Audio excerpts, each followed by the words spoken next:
घर में बहू आने के बाद कैसे रहना चाहिए।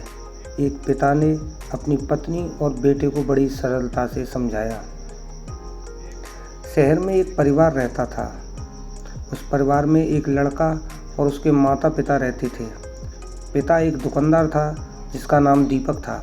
वह अपने बेटे को भी दुकानदारी के बारे में सिखा रहा था। जीवन अच्छा चल रहा था।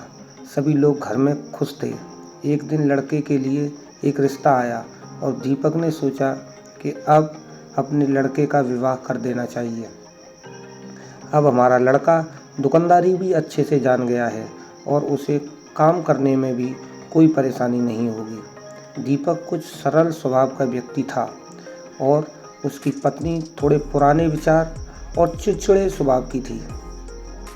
दीपक की पत्नी ने कहा कि हमें सोच समझकर ही रिश्ता करना चाहिए।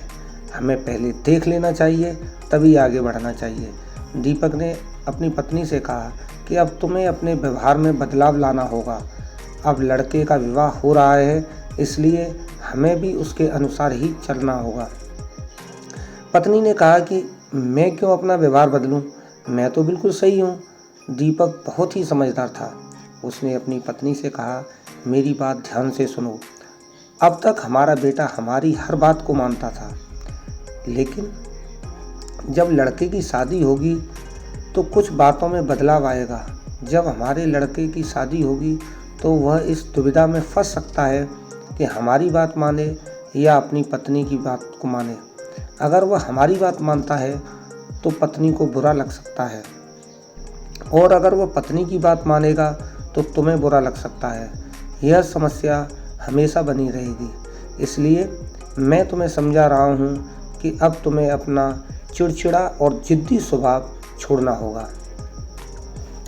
अगर तुम अपने बेटे की खुशी चाहती हो तो बेटे की शादी के बाद अगर किसी कारणवश तुम्हारी कोई बात नहीं मानी जाए तो तुम्हें गुस्सा नहीं होना है। तुम्हें उस बात को नज़रअंदाज करना होगा, क्योंकि अगर हम ऐसा करते हैं तो हमारा बेटा परेशान हो सकता है और उसके वैवाहिक जीवन में दिक्कत आ सकती है। कुछ दिन बाद लड़के की शादी हो गई थी। अगली सुबह जब बहू उठी तो दीपक ने अपनी बहू से कहा कि अब से ये घर तुम्हें ही चलाना होगा, सब कुछ तुम्हें ही करना होगा, यह जिम्मेदारी तुम्हारी है। यह कहकर दीपक और उसका बेटा दुकान की ओर चल दिए। दीपक की पत्नी कुछ नहीं बोली। उस दिन रात का खाना बहू ने बनाया और उस खाने में नमक अधिक पड़ गया था। जब दीपक और उसका बेटा दुकान से वापस आकर खाने पर बैठे तो पहला निवाला दीपक ने खाया और उसे नमक तेज लगा, पर वो कुछ नहीं बोला। और फिर बेटे ने खाना शुरू किया।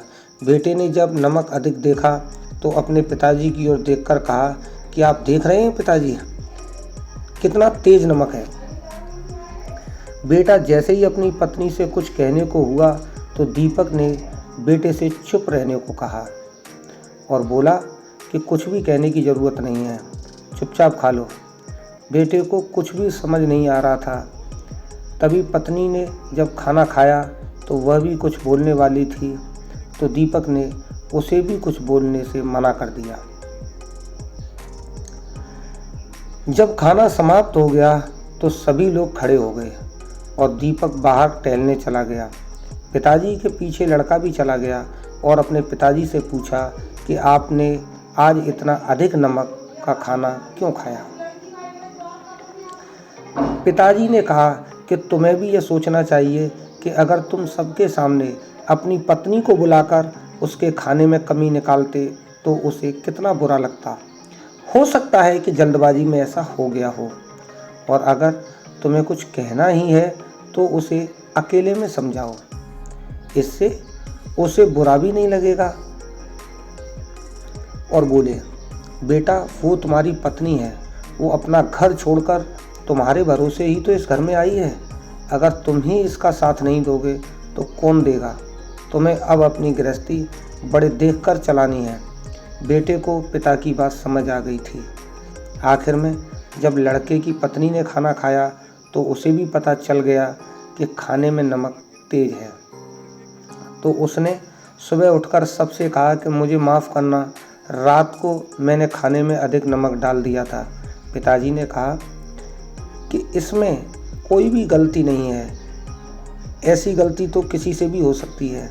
बेटे की पत्नी के माफ़ी मांगने के बाद दीपक की पत्नी ने सोचा कि आगे से मैं भी बहू को कुछ नहीं कहूँगी, उसे हमेशा प्यार से समझाया करूँगी। अगर शायद मैं बहू को कुछ कहती तो बात बिगड़ भी सकती थी। इसके बाद दीपक की पत्नी ने भी अपने चिड़चिड़े स्वभाव में सुधार लाई। तो दोस्तों, वीडियो अच्छी लगी हो तो वीडियो को लाइक, शेयर एंड सब्सक्राइब करें। धन्यवाद।